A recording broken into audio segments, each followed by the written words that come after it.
Alright, the first Destined One ride line is here, and it's the one I've been waiting for set 4, so let's begin. This time it's Levidras. Here's the starter, Snag Sniper Dragon, basically insect nature themed dragon, and it's going to be important for the ride line, mainly for the next card, which is the grade 1 with Tanky Power Scorpio Piercer Dragon, which has a skill of Count Vanguard if your soul has the starter, Snag Sniper Dragon, and you would write the Manty Scythe Dragon from your right deck, the grade 2, write it without discarding card from your hand. Very simple, a lot of ride lines have these. Where we go to the grade 2 with Tanky Power, Manty Scythe Dragon, which has the skill of auto when rolled upon by at least a grade 3 Levidras, costs Energy Blast 3, look at top 5 cards deck to choose one grade 3 or less card from among them, reveal it and put it in your hand, and of course shuffle your deck, which is of course going to be very helpful for your PE pieces, especially since this is a rearguard reliant deck. In which we go to the grade 3 or 13k power, Destined One of Infinity, Levidras, which has the skill of Act Vanguard once per turn, cost counterblast 1, choose one rearguard circle from each from you and your opponent and put an Infinity Ice marker onto them,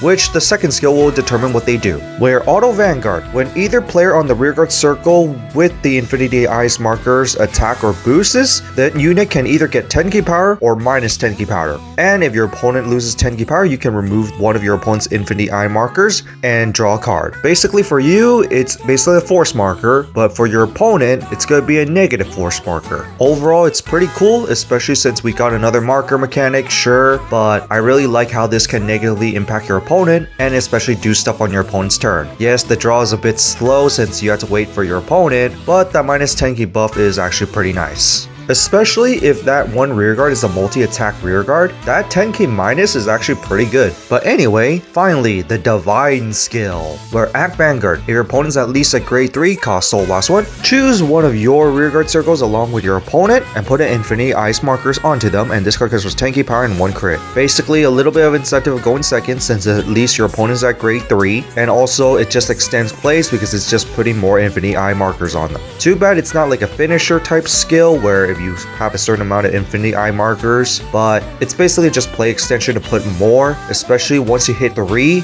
most of your rear guards will now get active, spoiler alert. So overall not too bad, but it basically doesn't really do much, so everything really depends on its support. But I do like the idea here where their Infinity Ice markers is basically just learning more so it could get some more knowledge, hence the infinity part of getting infinite knowledge. And here's what's the Infinity Ice markers look like. It kind of looks like a Calamity type card, not gonna lie. And now to the support, we first start off with Pack Claw Huntsman Huli, which is a grade 2 with Tanky Power, and the skill is auto. When placed on rearguard, if you have an Infinity Ice markers in the same column as this unit, cost counterblast 1, choose up to one grade 3 or less card from a drop zone and call it to rearguard. If you have at least 3 Infinity Ice markers plus 10k, too bad it has to be at the same column with an Infinity Ice marker, so this is going to be a little weakness of the deck, where basically, if you don't have Infinity Eye marker in the same column, it could actually be hurtful, but luckily, you can also use your opponent's circles, meaning that you can put one in your right column and put one in your opponent's right column, which is basically going to be on your left column, and basically you're going to have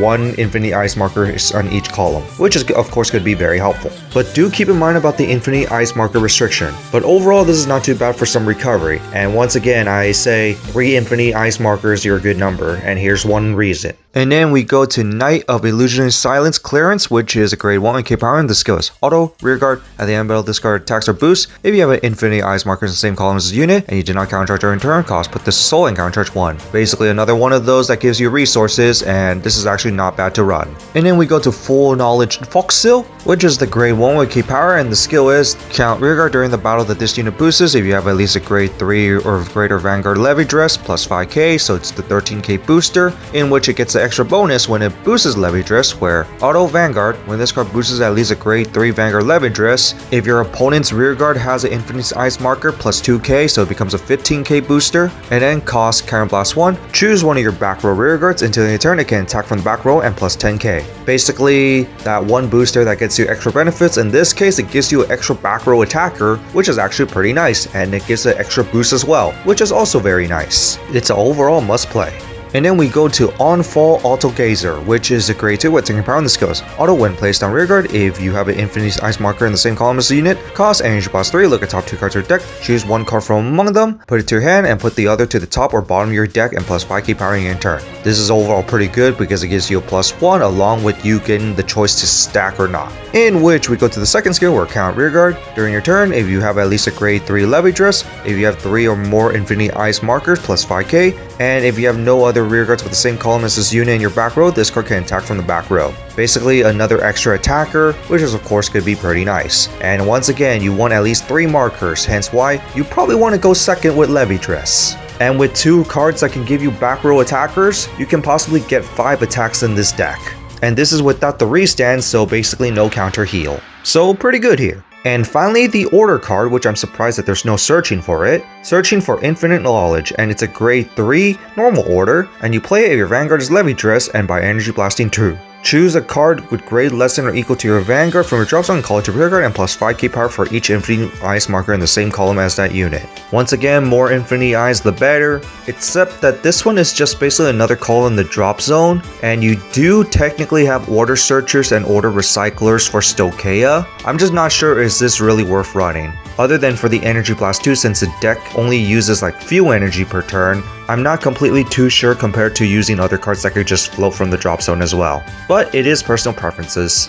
And finally, here are the high rarity versions of Levidras, along with the clam artwork, which looks like Koon riding on his dragon. This is actually reminding me of Drajul a bit. So that's it for this new Levidras ride line. What do you guys think of it? Overall, I kind of like it, especially with the concept of the Infinity Eyes marker negatively impacting your opponent is the main reason, and just getting more pluses out of it is also another main reason. And overall, I was not expecting this unique playstyle, especially on a Stokeia deck that focuses around bug-like dragons. And I'm really happy that we got this design. And I might end up playing it for this reason. But in that, that's it for this, and see you all next time.